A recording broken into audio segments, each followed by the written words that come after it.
दोस्तों, क्या आपने कभी सुना है कि 10 साल की लड़की आईपीएस बन सकती है? सुनने में थोड़ा अजीब है, लेकिन यह कहानी आपकी सोचने का नजरिया बदल देगी। आज की कहानी नन्ही 10 साल की रिया की है, जो 10 साल की उम्र में ही आईपीएस बन जाती है। आइए जानते हैं इस पूरी कहानी को।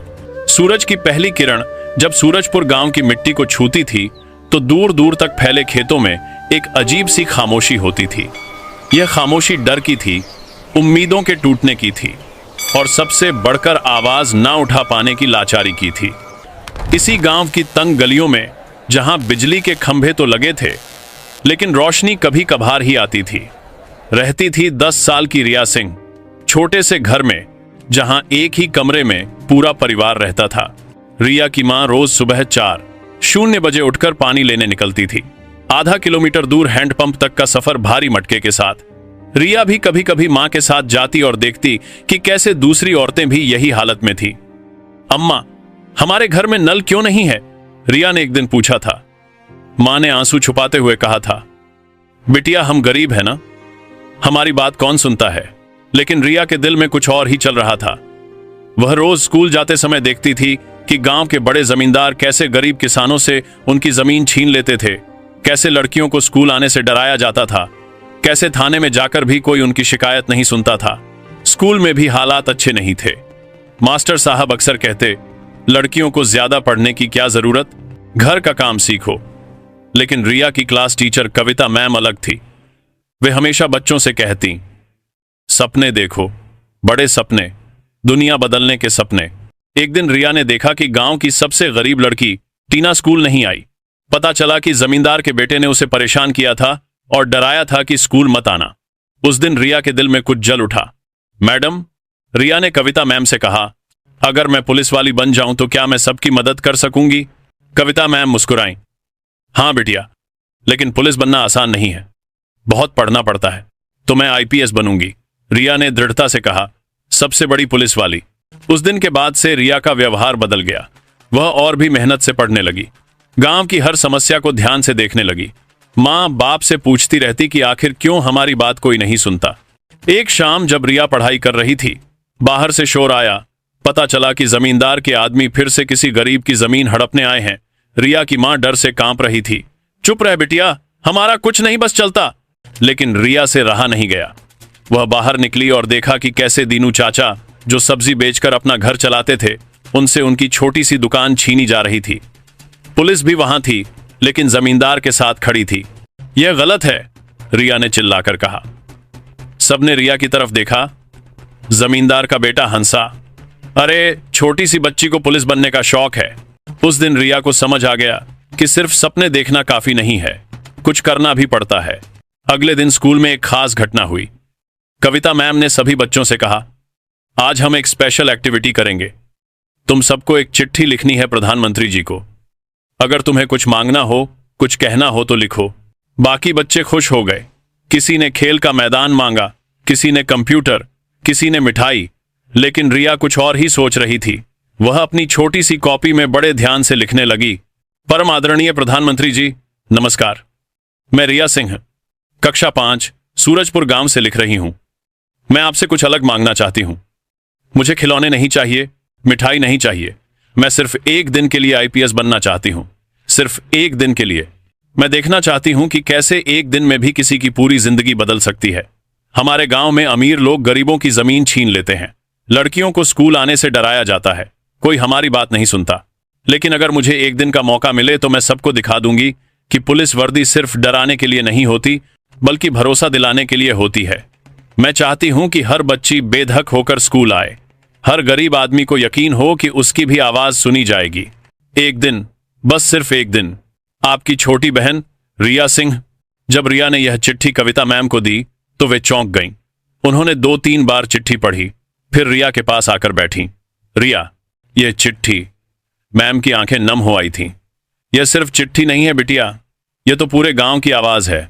उस दिन शाम को कविता मैम ने रिया की चिट्ठी की फोटो खींची और अपने फेसबुक पेज पर डाल दी। साथ में लिखा, मेरी छात्रा की आवाज, क्या यह आवाज दिल्ली तक पहुंचेगी? रात भर में वह पोस्ट 500 लोगों ने शेयर किया। अगले दिन तक 5000। 2 दिन में पूरे देश में वायरल हो गई। न्यूज चैनल वाले सूरजपुर पहुंचने लगे। अखबारों में रिया की तस्वीर छपने लगी। लेकिन सबसे बड़ी खुशी की बात तब हुई जब तीसरे दिन रिया के घर के बाहर सरकारी गाड़ी रुकी। रिया का जीवन बदलने वाला था, लेकिन वह नहीं जानती थी कि यह सिर्फ शुरुआत है। तीसरे दिन की सुबह सूरजपुर गांव में कुछ अलग ही माहौल था। मीडिया की गाड़ियां, कैमरे और रिपोर्टर से पूरा गांव भरा हुआ था। रिया के छोटे से घर के बाहर भीड़ लगी थी। हर कोई उस 10 साल की बच्ची से मिलना चाहता था जिसकी चिट्ठी ने पूरे देश को हिला दिया था। रिया की मां माया देवी डर और खुशी के मिले जुले एहसास से कांप रही थी। पता नहीं क्या हो रहा है, वह पड़ोसियों से कह रही थी। कल तक कोई हमारी बात नहीं सुनता था, आज पूरी दुनिया हमारे घर के सामने खड़ी है। रिया के पिता मोहन सिंह, जो रोज मजदूरी करके घर चलाते थे, अब तक समझ नहीं पाए थे कि उनकी बेटी की एक चिट्ठी ने इतना बड़ा तूफान कैसे मचा दिया। सुबह 10:00 बजे जब काली गाड़ी रुकी तो पूरा गांव सन्नाटे में आ गया। गाड़ी से उतरे 3 अधिकारी, एक डीएम साहब, एक एसपी साहब और एक केंद्र सरकार का प्रतिनिधि। रिया सिंह कहाँ है? डीएम साहब ने पूछा। भीड़ से रिया का छोटा सा हाथ उठा। वह डर भी रही थी और उत्सुक भी। एसपी साहब ने रिया के सामने झुककर कहा, बेटा, तुमने बहुत अच्छी चिट्ठी लिखी है। प्रधानमंत्री जी ने खुद इसे पढ़ा है। रिया की आंखें चमक उठी। सच में? हाँ बेटिया, केंद्र सरकार के प्रतिनिधि ने कहा, और प्रधानमंत्री जी ने आदेश दिया है कि तुम्हें एक दिन के लिए आईपीएस बनाया जाए। कल तुम उत्तर प्रदेश पुलिस मुख्यालय में child IPS for a day बनोगी। पूरा गांव तालियां बजाने लगा। रिया की मां की आंखों से खुशी के आंसू बह निकले। पहली बार लगा था कि उनकी बेटी की आवाज दिल्ली तक पहुंची है, लेकिन असली काम अभी शुरू होना था। शाम तक रिया के साथ तैयारी शुरू हो गई। उसे बताया गया कि कल वह लखनऊ पुलिस मुख्यालय जाएगी। वहां उसे स्पेशल आईपीएस वर्दी दी जाएगी और फिर वह अपने गांव वापस आकर एक दिन के लिए आईपीएस के तौर पर काम करेगी। रात को रिया ने अपनी डायरी में लिखा, कल मैं आईपीएस बनूंगी, सिर्फ एक दिन के लिए, लेकिन इस एक दिन में मैं जो करूंगी वो मेरी पूरी जिंदगी को बदल देगा।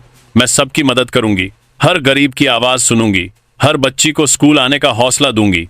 अगली सुबह रिया को एक खास कार में बिठाकर लखनऊ ले जाया गया।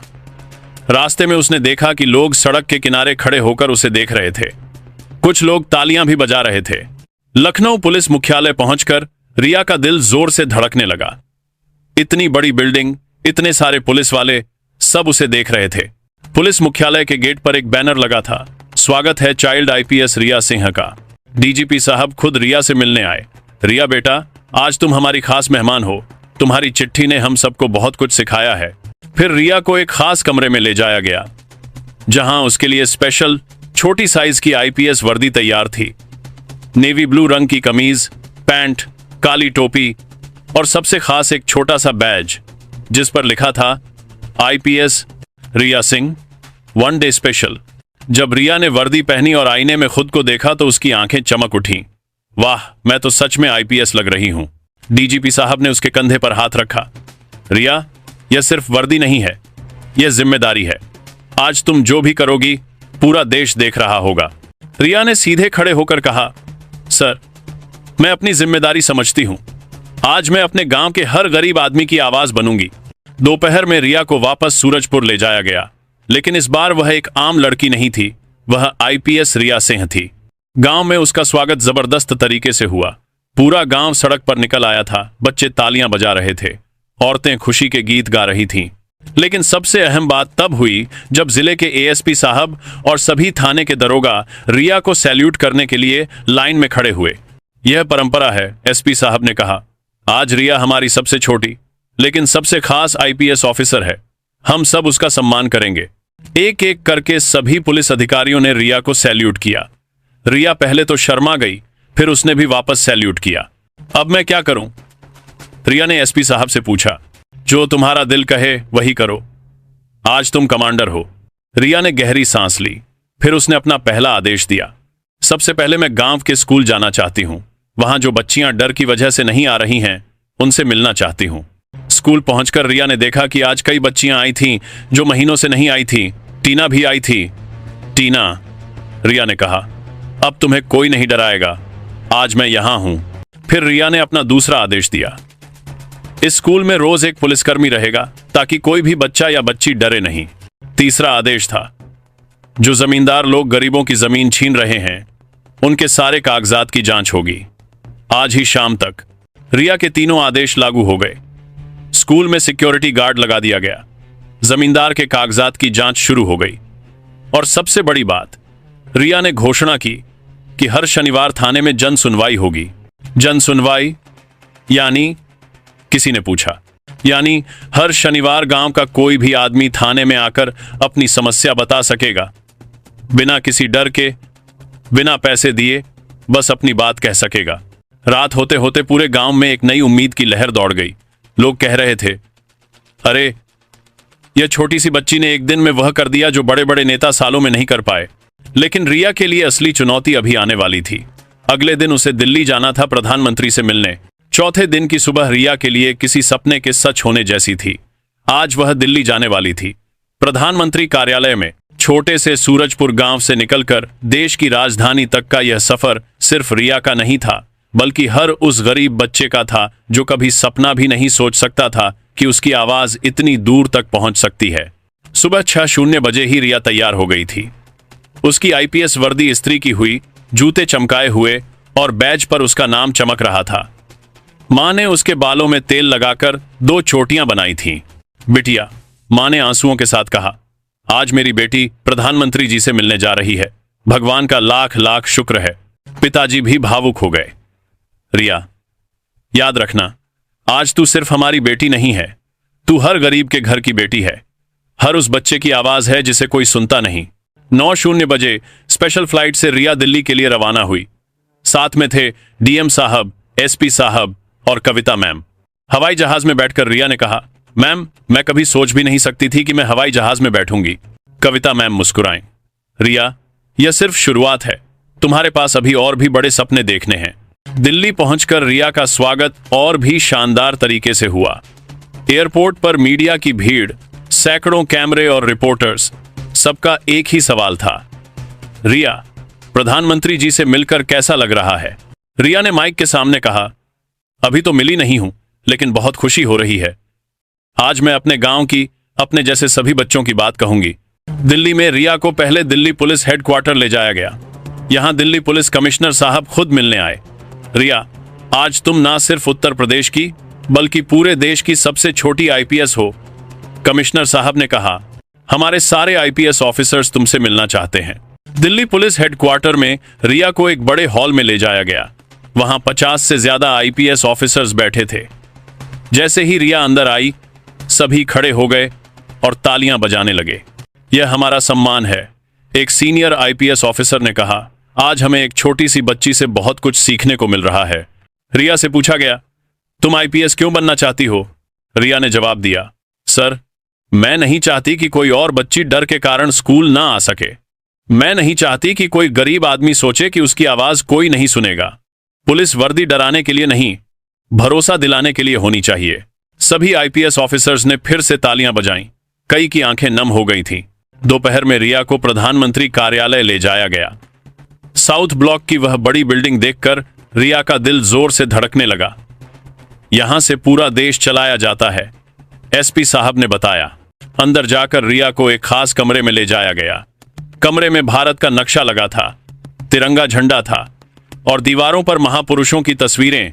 रिया बेटा, प्रधानमंत्री जी आ रहे हैं। पीएमओ के एक अधिकारी ने कहा, तुम घबराना मत। मैं घबरा नहीं रही अंकल, रिया ने कहा, मैं सिर्फ उत्सुक हूं। 5 मिनट बाद दरवाजा खुला और प्रधानमंत्री अंदर आए। रिया ने तुरंत सैल्यूट किया। प्रधानमंत्री मुस्कुराए और रिया के पास आकर बैठ गए। रिया बेटा, तुमने बहुत अच्छी चिट्ठी लिखी थी, मैंने खुद पढ़ी है। थैंक यू सर, रिया ने कहा। मैं नहीं सोच सकती थी कि आप मेरी चिट्ठी पढ़ेंगे। रिया, तुमने लिखा था कि तुम एक दिन के लिए आईपीएस बनना चाहती हो। अब बताओ कैसा लगा? रिया की आंखें चमक उठीं। सर, बहुत अच्छा लगा। मैंने अपने गांव में कुछ काम किए हैं, लेकिन सर, मैं समझ गई हूं कि एक दिन काफी नहीं है। मैं हमेशा के लिए आईपीएस बनना चाहती हूं। प्रधानमंत्री गंभीर हो गए। रिया, आईपीएस बनना आसान नहीं है, बहुत पढ़ाई करनी पड़ती है। मैं करूंगी सर, जितनी भी पढ़ाई करनी पड़े मैं करूंगी, लेकिन मैं पक्का आईपीएस बनूंगी। प्रधानमंत्री ने रिया के सिर पर हाथ रखा। रिया, मैं तुम्हारा नाम राष्ट्रीय बाल प्रेरणा कार्यक्रम में शामिल कर रहा हूं। इस प्रोग्राम के तहत तुम्हारी पढ़ाई से लेकर आईपीएस बनने तक का पूरा खर्च सरकार उठाएगी। रिया खुशी से उछल पड़ी। सच में सर? हाँ बेटा। और सुनो, तुमने अपने गांव में जो काम किए हैं, स्कूल में सिक्योरिटी, जन सुनवाई, यह सब परमानेंट रहेगा। मैं आदेश दे रहा हूं कि पूरे देश में ऐसे कार्यक्रम शुरू किए जाएं। इस बात को सुनकर रिया की आंखों में खुशी के आंसू आ गए। शाम को प्रधानमंत्री के साथ एक स्पेशल वीडियो कॉन्फ्रेंस हुई। इसमें पूरे देश के आईपीएस ऑफिसर्स शामिल हुए। प्रधानमंत्री ने कहा, आज मैं आप सबसे एक स्पेशल आईपीएस ऑफिसर से मिलवा रहा हूं, रिया सिंह। इस बच्ची ने हमें सिखाया है कि पुलिस की असली ताकत डराने में नहीं, भरोसा दिलाने में है। वीडियो कॉन्फ्रेंस में शामिल सभी आईपीएस ऑफिसर्स ने रिया को सैल्यूट किया। यह नजारा देखकर रिया गर्व से भर गई। रात को होटल में रिया ने अपनी डायरी में लिखा, आज का दिन मेरी जिंदगी का सबसे खुशी का दिन था। प्रधानमंत्री जी ने मेरी बात सुनी। उन्होंने वादा किया कि मेरी पढ़ाई का पूरा खर्च सरकार उठाएगी। अब मैं पक्का आईपीएस बनूंगी, लेकिन सिर्फ अपने लिए नहीं, सभी के लिए। अगले दिन वापस सूरजपुर जाते समय रिया के साथ एक सरप्राइज था।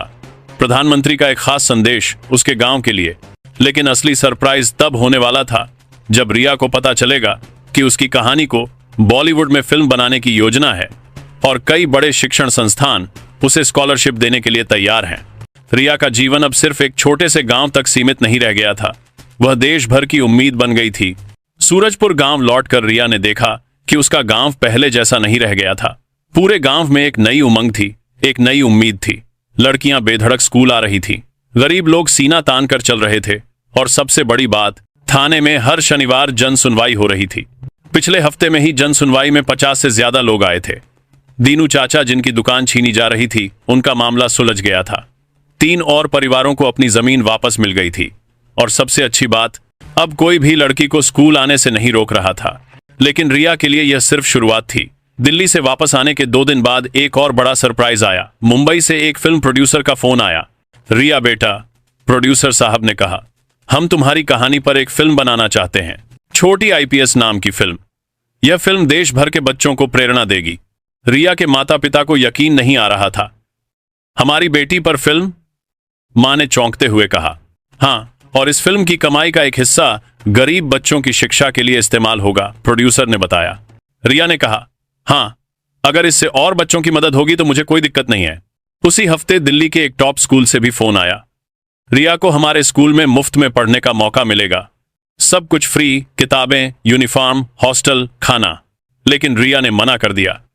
मैं अपने गांव का स्कूल छोड़कर नहीं जाना चाहती। यहां के बच्चों का क्या होगा? इस बात को सुनकर शिक्षा मंत्रालय ने एक और फैसला लिया। सूरजपुर के स्कूल को मॉडल स्कूल का दर्जा दिया गया।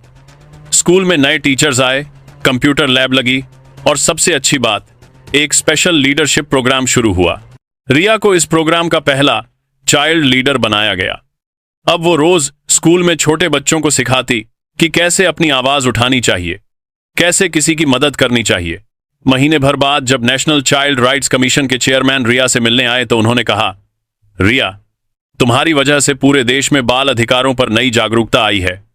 हम तुम्हें नेशनल चाइल्ड एम्बेसडर बनाना चाहते हैं। रिया ने पूछा, इसका मतलब क्या होगा? इसका मतलब यह होगा कि तुम पूरे देश में जाकर बच्चों से मिलोगी, उन्हें बताओगी कि वे भी अपने सपने पूरे कर सकते हैं। हर महीने तुम किसी न किसी राज्य में जाकर बच्चों से मिलोगी। रिया की आंखें चमक उठीं। हाँ, मैं यह करना चाहूंगी। जितने भी बच्चों की मदद हो सकती है, मैं करना चाहती हूं। इसके अलावा रिया के कारण केंद्र सरकार ने एक नई स्कीम शुरू की, रिया स्कीम। इस स्कीम के तहत देश भर के गांवों में चाइल्ड हेल्प डेस्क खोले गए। यहां बच्चे अपनी कोई भी समस्या लेकर आ सकते थे। 6 महीने बाद जब रिया का 11वां जन्मदिन आया तो प्रधानमंत्री ने खुद वीडियो कॉल करके बधाई दी। रिया बेटा, हैप्पी बर्थडे। बताओ कैसी चल रही है पढ़ाई? बहुत अच्छी सर, मैं अब भी रोज 4 घंटे पढ़ती हूं। और हाँ सर, मैंने तय किया है कि मैं 12वीं के बाद एनडीए का एग्जाम भी दूंगी। एनडीए? वो क्यों? सर, मुझे लगता है कि आईपीएस बनने से पहले मुझे फौज का अनुशासन भी सीखना चाहिए। फिर मैं यूपीएससी का एग्जाम दूंगी और आईपीएस बनूंगी। प्रधानमंत्री खुश हो गए। वाह रिया, तुमने तो अपना पूरा रोड मैप बना लिया है। उसी दिन शाम को रिया ने अपनी डायरी में लिखा, आज मेरा 11वां जन्मदिन है।